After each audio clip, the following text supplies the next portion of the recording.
Food, તમામ Chinese food, તમામ bakery product, તમામ ઠંડા પીણા ખાવાનું બંધ કરું છું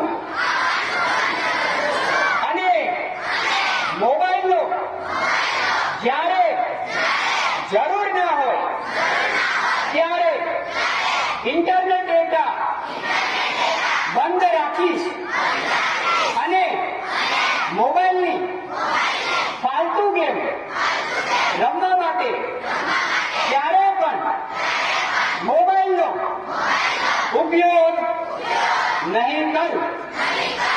તમારા માટે ચાલુ બરાબર, એટલે ભૂલવાનું નથી.